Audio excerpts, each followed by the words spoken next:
안녕하세요, 여러분. 오늘은 아시안게임 남자축구 결승전에 대한 중국 미디어와 네티즌의 반응을 살펴보려고 합니다.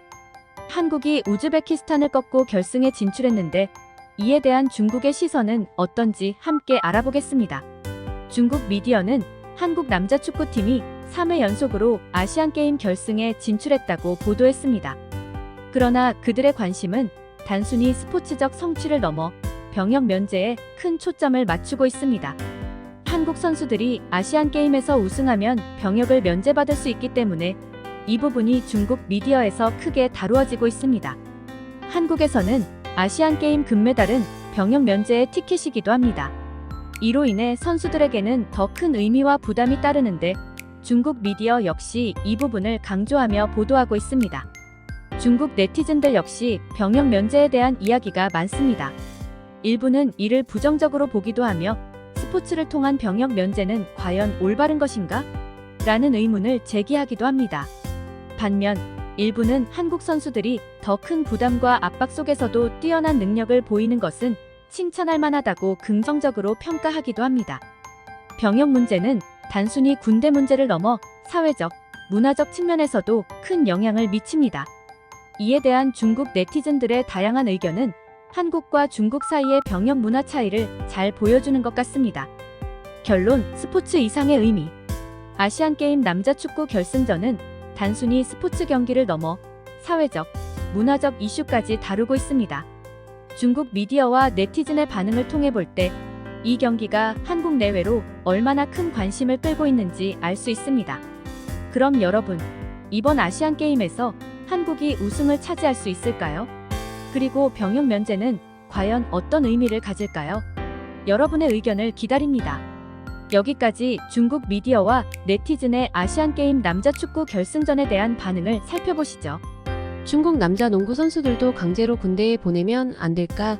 중국 남자 농구 선수들 신체 검사도 통과 못할 듯. 어차피 한국과 일본의 결승이 예상된 결과임. 근데 중국 선수들은 진짜 홈인데 무슨 준비를 했던 거야? 이번에는 일본 응원할 거야. 한국 선수들 다 군대에 보내버리라고 이제 일본 응원하자. 우리 남자 농구 선수들도 군대 보내고 축구 선수는 탄광에 보내는 게 좋을 것 같아. 한국 선수들을 국가 지키게 만들자. 일본은 유럽에 뛰는 선수 부르지도 않았음. 한국은 병역 면제 때문에 유럽에 뛰는 선수들 불렀고. 한국 금메달이 당연함. 아시안게임은 차출 의무가 없는 대회니까 부르지 않은 게 아니라 차출을 하고 싶어도 못함. 중국 남자 농구 선수들도 고비 사막 보내서 나무심게하자. 중국 남자 농구 이야기가 계속 나오는 걸 보면 아시안게임에서 성적이 좋지 않은 것 같습니다. 결승전 하루는 일본 팀을 응원하자고 무슨 군대를 피하려고 그러냐. 그냥 갔다 와라. 우리 남자 축구대표팀은 지금 어디서 뭐 하는데 이렇게 훌륭한 한국 대표팀 선수들이 군대를 가지 않으려고 하다니 너무 아쉽다. 일찍 결정되든 빨리 결정되든 결국 군대는 갈 듯. 중국은 우승 못하면 연봉반으로 삭감하거나 고속열차나 비행기 탑승 못하는 불이익 주는 정책을 만들어야 함. 영중국에도 도입 시급함. 국대 축구 결과가 좋지 않으면 바로 군대로 보내버려야지. 중국 남자 농구팀과 축구팀 선수들 모두 군대에 보내버려. 도저히 짜증나서 못 보겠어. 한국이 소일본 수비를 넘어설지 궁금하네. 저 경기를 한국의 병역 관리자도 보고 있는 거겠지. 일본 우승 문제 없겠지. 동아시안컵에서도 일본 3군이 한국 2군에 대승했잖아. 이번에 보니까 일본의 대학 선수들도 있던데. 한국에 이기기는 힘들 듯. 일본 팀도 만만치 않던데. 평가가 좋더라고. 아시안게임은 한일컵 대회인가. 저번 대회도 한국과 일본의 결승이었는데 일본이 이번에 또 질 듯. 과거 잘못이 많아서 다른 나라에게 잘 보여야 하거든. 일본도 싫지만 한국도 싫어. 그냥 한국 선수 군대 갔으면 좋겠어. 지난 대회도 한국팀은 일본의 어린 선수 상대로 우승했음. 제발 중국 남자 축구와 농구도 못하면 군대 보내라고. 이번 대회 일본팀은 한국을 상대하기에는 너무 약한 것 같아. 이강인을 군대 보내느냐 아니냐의 싸움이겠네. 일본이 한국 이기기는 불가능. 일본 경기 좀 봤는데 솔직히 결승까지 온 것이 신기함. 경기력이 그렇게 좋지 못했거든. 근데 또 신기한 게 경기는 지배를 못하는데 득점을 많이 함. 아시안게임이든 아시안컵이든 왜 중국팀 관련 뉴스는 없는 거야. 너무 씁쓸하다. 우리도 한국을 본받자. 중국의 3대 스포츠 선수들은 앞으로 국제 성적이 좋지 못하면 군대 보내는 거야. 한국 동기부여 대단한 듯. 우리는 성적 별로면 그냥 감옥 보내자. 5년 전 손흥민 군대 면제가 기억난다. 지금 그는 아시아에서 가장 인기 있는 선수가 되었잖아. 이병 이강인 송나라였으면 성적 좋지 못하면 우리 남자 축구팀은 바로 참수 한국 일본 결승이 우리와 무슨 상관이라고 기사까지 쓰는 거야. 우승은 소일본이 해야지 더 재미있을 것 같음. 일본 여러 경기 봤는데 결승까지 온 것도 기적이었어. 한국 상대로는 여러 가지로 부족한 팀이야. 군대가 얼마나 좋은데 빠지려고 그러냐. 한국과 일본 경기는 언제나 재미있음. 그러니까 한국 우승 못하면 바로 38선으로 가는 거야. 일본이 이기기를 처음으로 바라는 순간. 뭐라고 이제 강도까지 응원하는 거야. 그러고도 창피하지도 않냐. 중국 남자 축구 선수들은 중국에 태어난 게 엄청 운이 좋은 거야. 남미에서 태어났으면 살아남는 것 자체가 힘들어. 중국 남자 농구 선수들도 빼먹지 말라고. 한국이 지난 대회처럼 일본전에서 병역 면제를 위한 극적인 경기를 할 수 있을까?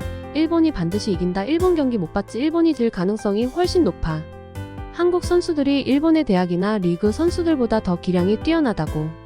한국과 일본 경기는 엄청 치열할 것 같은 예감이 든다. 우리 3대 스포츠인 축구, 농구, 배구 선수들도 군대 보내면 죽기 살리고 뛸 텐데. 군대 면제는 징역 2년을 면하는 것과 비슷한 거겠지. 우리도 한번 시도해보면 좋을 것 같은 제도인데. 이번 우즈벡전 멍청한 부심. 그게 딱 수준 떨어지는 심판 수준을 보여주는 거지.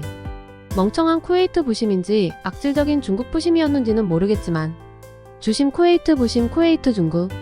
경기 보니까 부심 제대로 뛰지도 않더만. 무슨 대각선에서 서서 오프사이드를 판독한다고. 그리고 이번 오심이 최근 리버풀전 오심과 뭐가 틀리나 똑같은 오심인데 뭐 하나는 골이 들어갔고 하나는 안 들어갔다고? 그냥 똑같은 오프사이드 오심이지. 공격 흐름도 다 안 끝났는데 이미 깃발 들고 있더만. EPL 심판 보면 절대 공격이 다 끝나지 않은 시점에 오프사이드 깃발 들고 그러지 않음. 왜? 자기가 오심할 수도 있으니 공격이 다 끝나기 기다리는 것. 우리 선수들 공격하다가 이미 그 깃발 보고 공격을 포기하더만. 어차피 골을 넣어도 VAR도 없고 번복도 안 될 거란 걸 알기에. 이렇듯 아시아 축구는 저질적인 심판 수준 심판 매소 오신 그 저렴한 심판들의 악질적인 판정이 그 축구 수준을 다 망치고 있는 것. 지금 EPL은 그 리버풀전 오심 때문에 심판위원회에서 사과하고 경기 녹취록까지 공개하고 하던데. 근데 이번 악의 모심 누가 사과했나? 여축 북한전도 마찬가지이고. 어찌 보는 시청자보다 더 축구를 모르고 수준 떨어지는 저런 것들이 심판을 하고 있으니 특히 태국이나 중국 심판들 차라리 축구공에 위치 추적기 붙이고 선수들도 위치 추적해서 그냥 AI로 오프사이드 판정하는 게 낫지. 근데 그게 그냥 심판의 수준 떨어져서 그런 거라면 오히려 다행이지. 다 알면서 고의적 악의적 편파적으로 판정을 하니